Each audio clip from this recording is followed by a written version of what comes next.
사울은 하나님께서 세우신 이스라엘의 왕입니다. 오랜 사사시대 동안 백성들이 신음하면서 고통하는 그 울부짖음을 들으시고 하나님께서 응답하여 주신 하나님의 기도의 응답입니다. 그는 참 준수한 사람이었고 키가 훤칠하고 체격이 아주 좋았습니다. 왕의 풍모를 갖추고 있는 사람이었습니다. 하지만 사울은 자신감이 좀 부족했던 것 같습니다. 사무엘이 찾아오자 이렇게 말합니다. 베냐민 지파는 이스라엘의 가장 작은 부족이요. 우리 집안은 그 지파 가운데서도 가장 보잘것없는 집안이다. 나중에 왕을 제비뽑는 자리에서는 짐더미에 숨어 있다가 사람들에게 발견되었습니다. 사울은 스스로 자신이 없었고 뒤로 물러서고 싶었습니다.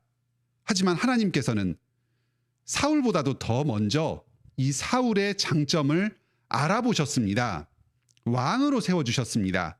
그리고 그에게 성령을 내려주셔서 왕에게 필요한 모든 능력을 다 공급해 주셨습니다. 11장 6절을 보면 성령에 충만하여진 사울이 본인이 왕으로서 감당해야 되는 사명의식을 분명하게 깨닫고 저 이스라엘을 압제하는 이방 민족들에 대해서 의분을 일으키면서 그들을 정복하려고 나섰습니다. 용기와 담대함을 가지고 적들과 싸우러 나아갔습니다. 백성들 사이에 이러한 사울의 모습에 대한 두려움과 리더십이 발휘되었습니다. 불과 얼마 전까지만 해도 진보다리 속에 숨어서 자기를 왕으로 추대하려고 하는 것을 두려워하였던 이 겁이 많던 모습으로서는 상상할 수 없는 변화가 사울에게 일어났습니다. 오늘도 우리들에게 주님께서 찾아와 주십니다. 우리를 먼저 택하여 주시고 사명을 맡겨주십니다. 가장 우리에게 맡겨진 중요한 사명은 바로 그리스도인, 신자로서의 사명입니다. 성도로서 우리는 예배를 드리고 이 세상 가운데서 예수 그리스도를 증거하면서 살아갑니다. 이것이 얼마나 크고 아름다운 직분인지, 이 성도의 사명 자체가 얼마나 영광스러운 사명인지 모릅니다. 그 밖에 가정에서, 교회에서, 직장에서 여러 직책들을 가지고 사명을 감당하며 살아갑니다. 우리가 무슨 자격이 있어서가 아닙니다. 우리는 청년 사울처럼 스스로 용기도 없고 자신감도 없는, 스스로의 가치가 무엇인지도 모르고 장점이 무엇인지도 잘 모르는 그런 어리석은 자들입니다. 죄 가운데 죽어서 살아가던 소망 없는 자들이었습니다. 하나님께서 이런 우리를 먼저 알아봐 주시고 사랑해 주시고 예수 그리스도의 보혈 공로로 구원해 주셨습니다. 하나님 나라의 일꾼으로 우리를 삼아 주셨습니다. 이 얼마나 감사하고 감격스러운 일인지, 우리가 감당하고 있는 이 직분과 사명이 우리에게 맡겨질 자격 없는 얼마나 영광스러운 것들인지 모르겠습니다. 어떻게 하면 이 참 고마우신 하나님, 나를 먼저 알아봐 주시고 사랑하여 주시고 믿어 주신 이 하나님께 감사와 영광을 표현하며 살아갈 수가 있겠습니까? 하나님께 어떻게 하면 기쁨을 드리면서 우리 스스로가 하나님의 기쁨이 되어서 살아갈 수가 있을까요? 오늘 본문에서는 그 비결이 순종이라고 합니다. 오늘 말씀에서 하나님의 말씀을 순종하는 것이 얼마나 중요한지, 하나님께서 그 순종을 얼마나 기뻐하시는지를 아시기 바랍니다. 말씀에 더욱 순종하심으로 참된 예배를 드리고 하나님께 기쁨이 되는 저와 여러분들이 다 되시길 바랍니다. 하나님께서 사울에게 명령하십니다. 아말렉을 진멸하라. 아말렉은 이스라엘의 오랜 원수였습니다. 신명기 25장에서는 아말렉이 어떻게 출애굽 때에 이스라엘을 공격하였는지가 나옵니다. 당시에 이스라엘은 애굽을 떠나면서 애굽의 귀족들로부터 많은 보물을 가지고 그것을 지니고서 출발을 하였습니다. 이 광야에서 수많은 유목민들이 이 이스라엘이 지닌 금은 보화들, 애굽의 귀한 보석들을 탐을 내어서 호시탐탐 약탈을 하려고 달려들었습니다. 그 중에서 특히 아말렉은 이 이스라엘의 행렬 뒤쪽을 노려서 공격했습니다. 당시에 200만이 넘는 많은 인원이 때를 지어서 광야를 여행하는데 그 뒤편에서는 힘이 없는 사람들, 걸음이 느린 사람들이 뒤처져서 힘겹게 행렬을 따라가고 있었습니다.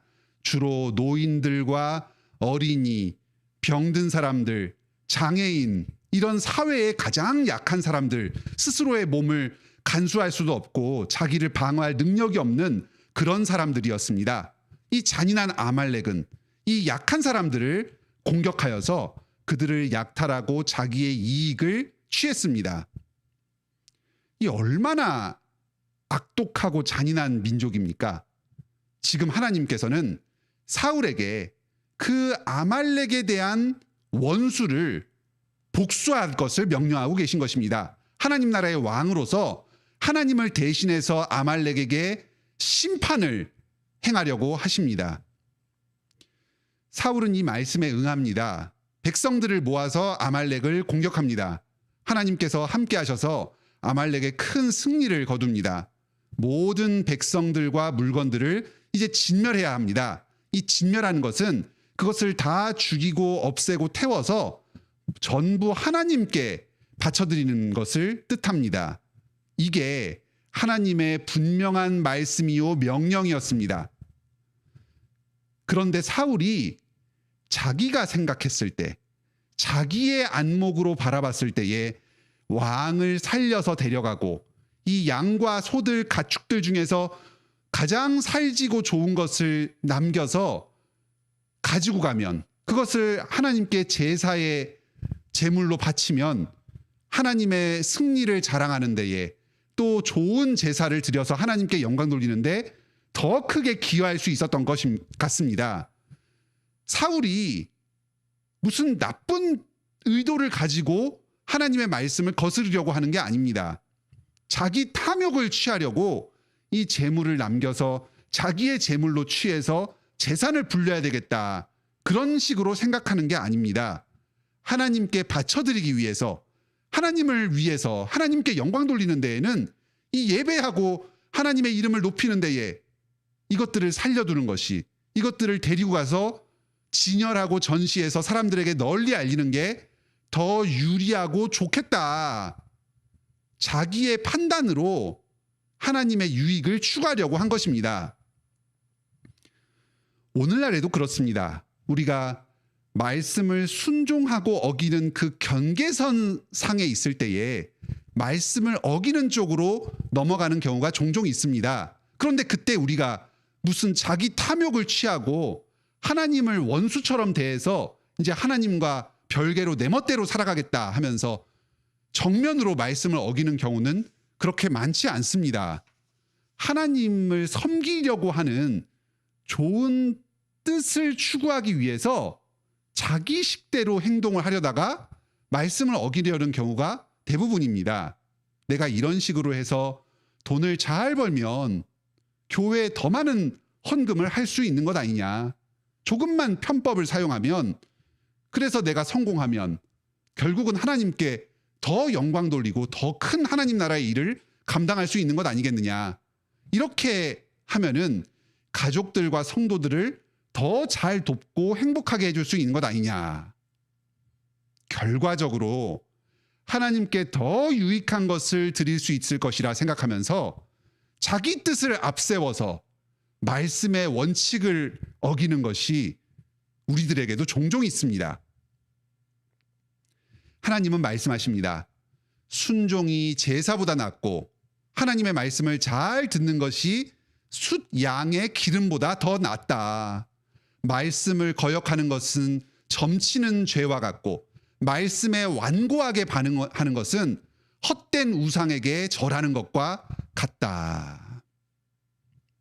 말씀을 어기는 게 순종하지 않는 게 우상숭배의 죄와 같다 말씀하십니다. 도대체 무슨 우상을 섬기는 겁니까? 사울이 여기서 무슨 우상을 섬겼습니까? 바로 자기 자신입니다. 나의 생각과 나의 판단을 하나님의 말씀보다 더 높이 앞세운 것이 사울이 빠진 우상숭배였습니다. 내 생각과 내 뜻과 내 판단이 하나님의 말씀에 앞서기 시작하면 그것이 바로 우상숭배입니다. 오늘도 예배 가운데 또 개인적으로 말씀을 들을 때에 또 목사님이나 장로님과 신방하고 상담할 때에 하나님께서 말씀을 통해서 우리에게 요구하시는 뜻이 무엇인지가 분명하게 나타납니다. 인생의 원칙이 분명하고 구체적으로 드러납니다. 이 원칙 자체가 불분명한 경우는 잘 없습니다. 그런데 우리는 이 원칙을 들으면서도 삶의 구체적인 상황 가운데 그 원칙을 적용하기를 원하지 않습니다. 순종하고 싶지가 않습니다. 그래서 적용하기가 힘들다. 어떻게 적용해야 될지 모르겠다. 이런 식으로 핑계를 댑니다. 별로 재미가 없고 불행해질 것 같은 생각이 듭니다. 하나님을 예배하고 섬기는데 그렇게 고지식하고 고지곳대로 살아가는 게 정작 별로 도움이 될 것 같지 않다. 오히려 더 방해가 될 것 같다. 이런 생각이 듭니다. 그걸 누가 판단합니까? 말씀을 순종하는 게 오히려 더 방해가 되겠다. 말씀을 어기는 게 오히려 더 하나님을 예배하고 섬기는데 보탬이 되겠다. 이걸 도대체 누가 판단하는 겁니까? 내가 판단합니까? 도대체 나에게 그럴 권리와 자격이 누구에게서 주어졌습니까? 나에게 그럴 능력이 있습니까? 하나님보다 내가 더 지혜롭습니까? 영원한 말씀으로 우리에게 주신 이 성경이 지금 우리들에게 있습니다. 이 말씀에 순종합시다. 나의 마음과 생각을 주님의 말씀에 복종시킵시다. 그럴 때 그 순종의 결과로 하나님께서 우리에게 가장 좋은 것을 주실 것입니다. 오늘도 이 하나님의 말씀에 정직하게 순종함으로 하나님을 기쁘시게 하는 여러분 다 되시기 바랍니다. 어떻게 하면 하나님께 기쁨을 드릴 수 있을까요? 지금까지 자기 생각보다 하나님의 말씀에 더 순종하자 하는 말씀을 들었습니다. 아무리 선한 의도를 가지고 있다고 하더라도 말씀에 불순종하는 것은 하나님께서 결코 기뻐하지 않으십니다. 두 번째 말씀입니다. 하나님의 말씀을 부분적으로가 아니라 온전하게 하나님의 말씀 전체를 다 순종합시다. 오늘 본문에서 사울은 하나님의 말씀을 아예 거역한 것은 아니었습니다. 아말렉과 싸워서 진멸하라 하는 이 말씀에 순종하여서 나아갔고 백성들을 이끌고 전쟁을 벌였고 승리를 거두었습니다. 많은 백성들을 죽이고 많은 재물들을 불태웠습니다. 오늘은 양과 소 중에 귀한 것들이 나옵니다. 그런데 그 밖에 여러 집들도 있을 것이고 다양한 다른 가축들, 여러 금은 보화들, 은금 재물들이 있었을 겁니다. 그런 것들에 대해서는 전혀 언급이 나오지 않습니다. 다 불태움으로써, 다 진멸함으로써 하나님께 온전히 바쳐드린 것입니다. 실제로 비율로 따지면 아말렉 도성의 전체와 인구의 전체와 재물의 전체의 비율로 따지면 한 80% 정도는 순종했을 것입니다. 그런데 사람 중에서 오직 아각 왕을 살려두었고 여러 재물과 짐승들 중에서 양과 소들, 그 중에서도 가장 살지고 기름지고 좋은 것, 그것만을 남겨두었습니다. 한 10%, 20% 정도만 불순종한 것입니다. 그런데 하나님께서는 이것을 두고 80%는 순종했지만 20%는 순종하지 않았다. 거의 다 순종했는데 조금 불순종했다. 이렇게 말씀하시지 않습니다. 전체로 불순종한 것입니다. 태초에 하나님이 아담과 하와를 창조하셔서 에덴 동산을 경작하고 다스려서 지키게 하는 일을 맡기셨습니다. 아담과 하와는 하나님께서 맡기신 대부분의 명령을 잘 수행했습니다. 특히 아담은 수많은 동물들, 식물들의 이름을 일목요연하게 질서정연하게 붙여주는 임무를 수행했습니다. 많은 시간이 걸렸고 큰 지혜가 필요한, 아주 공로가 필요한 그런 일이었습니다. 그들이 어긴 것은 딱 한 가지, 선악을 알게 하는 나무 열매를 따먹은 겁니다. 하지만 그 결과 그들은 불순종한 자들이 되었고 하나님의 영원한 진노와 저주 가운데 거하게 되었습니다. 순종은 결국 권위를 인정하는 문제입니다. 나의 생각을 앞세워서 하나님의 말씀을 한 가지라도 어긴다? 그러면 결국은 그것은 어떤 면에서는 하나님보다 나를 더 높게 생각하는 것입니다. 지금은 한계를 어기지만 이미 그 권위가 뒤집혀졌기 때문에 언제든지 나중에는 다른 말씀을 어기는 대로 나아갈 수도 있습니다. 실제로 사울은 지금은 아말렉 중에서 일부를 남겨두는 불순종을 행하였지만 이후에는 점점 더 하나님을 대적하는 대로 나아가고 다윗을 죽이려고 하고 우상에게까지 절하는, 그래서 귀신을 소환해서 사무엘에게 질문을 하는 이런 아주 미치광이로까지 발전하게 됩니다. 하나님께서는 이 사울의 불순종을 보시고 그를 왕으로 세운 것을 후회하십니다. 어떻게 전능하신 하나님께서 후회하실 수가 있을까요? 우리로서는 잘 이해가 안 되기도 합니다. 그런데 여기에 이 죄인을 향한 하나님의 사랑이 담겨 있습니다. 하나님은 사람이 아니시니 거짓말을 하지 않으시고 인생이 아니시니 후회가 없으십니다. 성경에서 하나님께서 후회하신다 하는 이런 말은 하나님께서 자기의 뜻과 계획을 정하셨다가 그것을 바꾸신다 하는 그런 의미를 가지고 있습니다. 이걸 사람의 감정에 빗대어서 후회하신다 하고 표현하는 것입니다. 진짜 우리 사람이 그런 것처럼 아이고 실수했다, 내가 잘못했구나, 아유 어떡하지 하면서 후회하면 이런 돌이키는 게 아니라 어떤 결정을 한번 내리셨다가 그 결정을 돌이키시는 것, 이것을 가지고 후회한다 이렇게 표현하는 것입니다. 하나님께서 왜 이 불순종할 사울을 이스라엘의 첫 번째 왕으로 세우셨습니까? 비슷한 질문으로 예수님께서는 왜 배반할 가룟 유다를 12사도 중에 한 사람으로 세우셨습니까? 죄인인 그들을 사랑하셔서입니다. 그들이 죄인이고 참 무능하고 비천하고 천박한 재질을 가지고 있지만 귀한 존재로 세워주시면서 아주 중요한 임무를 맡겨주시면서 하나님의 말씀에 순종할 기회를 주셨습니다.